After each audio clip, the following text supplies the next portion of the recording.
Alors, je ne sais pas si ceux qui nous écoutent ont la chance de connaître Beyrouth. Moi, j'ai la chance d'avoir été à Beyrouth il y a quelques années. C'est vrai, Beyrouth, la Côte d'Azur, il y a beaucoup de similitudes. Alors, Beyrouth, c'est pas une grande ville, Beyrouth. Hein, je veux dire, par rapport à d'autres capitales, me semble-t-il qu'il y a un peu plus d'1 million d'habitants. Même Liban, c'est pas. Le Liban, c'est quoi? Voilà, c'est ça. Ouais. C'est une langue de terre, en fait, hein, le Liban. Beyrouth n'est pas une très très grande ville, en tous les cas pour une capitale. Je crois qu'il y a un peu plus d'1 million d'habitants. 1,2 million, voilà, d'habitants. Mais quand vous êtes à Beyrouth, il y a des quartiers, vous êtes sur la Côte d'Azur.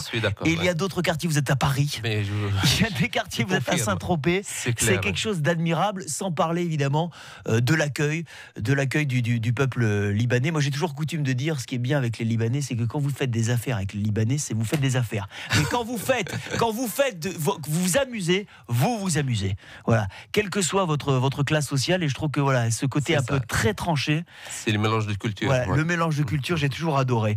On va partir du fait, Jean, que je ne connais pas la cuisine libanaise. Je viens chez vous et je me laisse guider. Qu'est-ce que vous me proposez? En fait, la cuisine libanaise, c'est les mésés.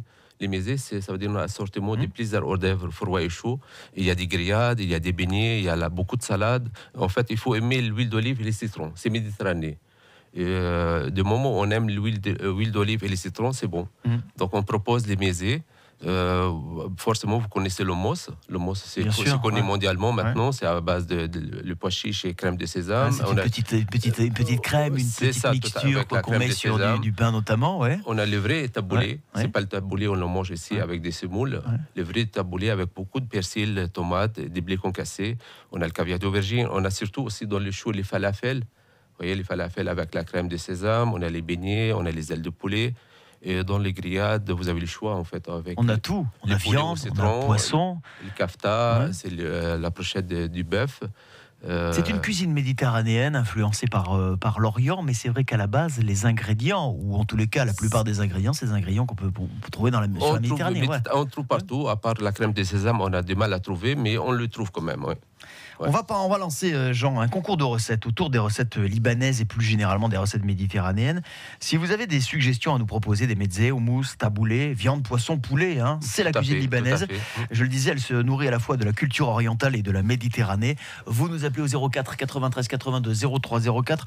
On va vous faire découvrir aujourd'hui un restaurant absolument fabuleux. Outre la carte qu'on va continuer à développer ensemble, on va aussi parler du décor chez vous. Vous avez voulu mettre un accent particulier sur le décor. Je me dis, on pousse la porte de chez vous, on est au Liban. Oui, parce que à Nice, en fait, je voulais donner une autre idée de la cuisine libanaise. Donc, je voulais faire un petit restaurant avec un décor chic. Pour ça, j'ai fait appel à une décoratrice d'ici. C'est elle qui s'occupait du décor. Et on a fait quelque chose de sympa. Et en fait, je voulais faire la cuisine de façon un peu semi-gastronomique.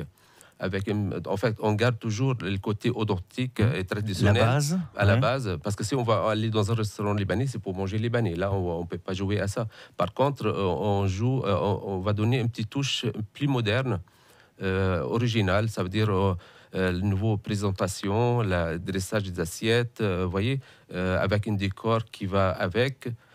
Surtout et le vin, on parle aussi. On va parler du vin. Oh là là, on va parler du vin parce que le Liban c'est aussi un pays de vignobles, un pays avec de nombreux cépages. On parlera même, vous savez quoi?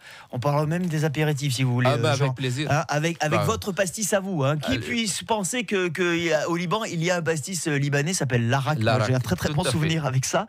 Si vous voulez avoir des précisions, il y a le site internet restaurantlecèdre-nice.fr. Vos idées recettes. On va continuer à cuisiner avec vous, Jean. Et puis, vous êtes venu, je le disais en tout début d'émission, avec des produits, des ingrédients. Qu'est-ce que vous allez nous préparer? En fait, je vais faire une démonstration sur un dessert que j'ai créé moi-même. Donc, c'est un vieux dessert libanais, mais je l'ai revisité à ma façon. Bon, on peut revisiter la cuisine libanaise à sa façon. Par exemple, Anne, que nous allons rejoindre dans un instant et qui est avance, a une recette de taboulé à nous proposer. Je sais que vous êtes très à cheval sur la recette du taboulé libanais. Attention, il y a des choses auxquelles on ne ne touche pas. On verra ce que Anne a à nous proposer. Je vous invite à nous appeler très très vite. Vous allez découvrir une cuisine absolument merveilleuse, la cuisine libanaise, une cuisine du cœur, une cuisine de la Méditerranée, influencée par l'Orient. C'est une cuisine unique au monde et un restaurant merveilleux qui s'appelle Le Cèdre à Nice, en compagnie de Jean et d'Anthony ce matin. Tout de suite. Sel, Ok. poivre, Ok. c'est l'heure des toqués sur France Bleu Azur.